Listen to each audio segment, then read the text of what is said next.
Hey there, what's up guys? My name is Useless Mango and I'd like to welcome you all to today's Grand Theft Auto 5 video where I'm going to be discussing with you guys what could have been better in the Cunning Stunts update to make it a near perfect DLC. So as always, if you do go on to enjoy the video or you find it interesting at all, then do be sure to drop the video a like rating, and if you are new around here and you like my GTA 5 content, then why not hit that subscribe button? It only takes 2 seconds and it means that you won't miss any of my future uploads. Now with that out of the way, let's get it started. So I just want to kick things off by saying that what we're going to be discussing today is just my opinion, and you guys might feel differently to me about this subject. And if you do, then do be sure to let me know your opinion in the comment section down below. And now that's out of the way, I'm going to move it on and start by saying that like all the new content Rockstar adds to the game, I do like Cunning Stunts. The cars are awesome and rather different to what we've seen before in the way that most of them handle, and in my opinion, there's only 2 downsides to the cars, but we'll get onto those shortly. And I think it goes without saying that the new stunt races are some of the most fun activities that I've ever played in GTA Online, and I'm pretty sure that most of you guys feel the same way too. Now there's only one thing I think is currently missing from the stunt races, and it's nothing huge, so I'll get it out the way now,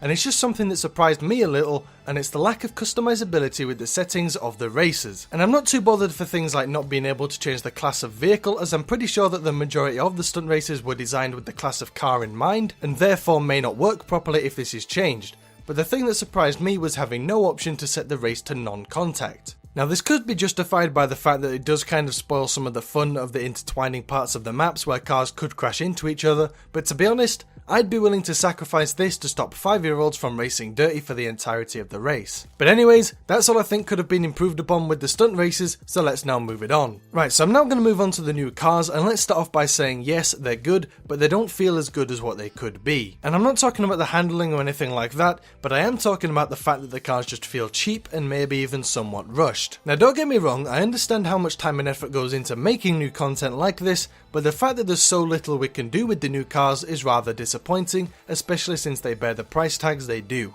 And granted, quite a lot of customization is already installed on these cars, like the racing seats you would usually only find on Benny's vehicles, but the fact that these new cars are not Benny's vehicles is a real shame. Especially since Rockstar did a really good job with the Sultan RS and the Banshee 900R from the January Drop Zone update. But the fact that these new cars are not Benny's vehicles is a real letdown, at least in my opinion. And I don't know about you guys, but I think I would have preferred a cheaper price tag and have to pay the upgrade fee at Benny's and be able to access a ton of customization to make these new stunt vehicles unique, rather than having a large price tag and having next to no customization available. And that's actually a great way to lead into my next little niggle about these cars, and it's the fact that they are way too expensive, especially since there are much better options out there for a lot cheaper. However, the new supercars do seem to have a different handling mechanism to normal supercars that allows them to perform better overall. However, I've only been able to notice the effects when playing in stunt races and not in free mode. That's why I said there are better options for cheaper. And I was actually able to prove that the new cars handle better simply by playing a stunt race with my good friend Lazy Moped. He was in the Progen T20 and I was in the Anis RE7B, and while I did actually lose the race that you're seeing in the background, I managed to complete it without taking my finger off the accelerator once and not touching the brake at all through the entire race, whereas the T20 needed to brake in order to get around a corner without understeering and crashing. But anyways, back on topic, the prices are too extortionate just to get a car that can go around a corner without having to brake. That said, I can't exactly fault the new cars, especially the RE7B, as the new handling mechanism is perfect for the stunt races, and therefore you could actually argue that this is an incentive for people to get the new cars. Alright, now moving on, and I bet you guys knew this was going to come up at some point, and it's the fact that we didn't receive the 6th garage. So this is now 2 huge DLCs running where we haven't received another property slot, but this time Rockstar have actually spoken out about this problem, which could suggest that we won't be receiving a 6th property slot ever, or at least for a very long time. So Rockstar said in their recent Newswire post about the new Cunning Stunts vehicles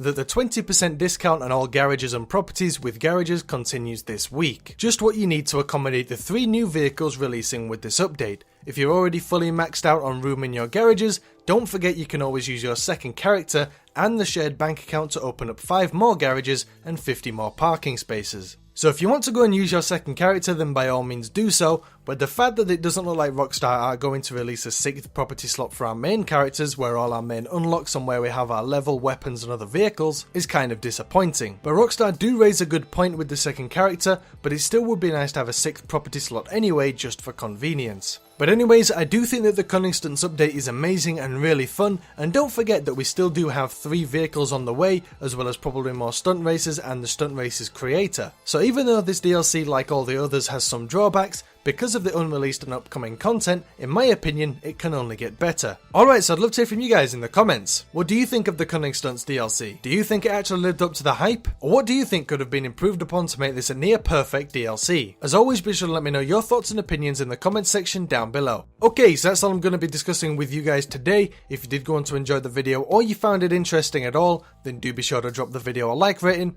And if you are new around here and you like my GTA 5 content, then why not hit that subscribe button?